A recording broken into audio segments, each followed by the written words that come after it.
বহুজাতিক প্রতিষ্ঠান এয়ার এশিয়ার একটি উড়োজাহাজ মেরামত করা হচ্ছে মালয়েশিয়ার একটি কারখানায়। ত্রুটি সারাতে ভালো সেবা পাওয়ায় আগের তুলনায় চাপ বেড়েছে এশিয়া ডিজিটাল ইঞ্জিনিয়ারিং এডিএ নামের এই কারখানাটিতে। 2025 সাল পর্যন্ত আমাদের সব স্লট বুক হয়ে গেছে। নতুন যেসব হ্যাঙ্গার উদ্বোধন করা হবে সেগুলোর জন্য অগ্রিম অর্ডার এসেছে। এমনকি 12 মাস পরেও সেবা নিতে অনেক কোম্পানি স্লট বুক করছে। বিশ্বব্যাপী উড়োজাহাজ মেরামত খাতের ব্যবসা এখন বেশ রমরমা।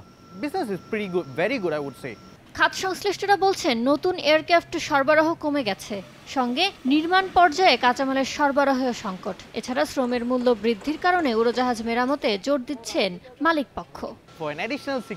আপনি যদি 12 থেকে 18 বছর একটি উড়োজাহাজ পরিচালনা করতে চান তাহলে অবশ্যই বাড়তি 6 বছর চালানোর জন্য মেরামত করতেই হবে। এখন সেটাই করা হচ্ছে। নগদের কাছে সব গ্রাহকই প্রিয়, তাই তো সারা দেশে ক্যাশ আউট চার্জ সবচেয়ে কম। বহরের আকার ও গন্তব্য বিবেচনায় মালয়েশিয়ার সবচেয়ে বড় বিমান পরিবহন সেবাদাতা প্রতিষ্ঠান এয়ার এশিয়া বর্তমানে এডিএর সবচেয়ে বড় সেবা গ্রহণকারী প্রতিষ্ঠান। সেবার মান বাড়িয়ে চীনের রাষ্ট্রীয় উড়োজাহাজ নির্মাতা প্রতিষ্ঠান কোমেকের কাজ ধরায় নজর দিচ্ছে এডিএ।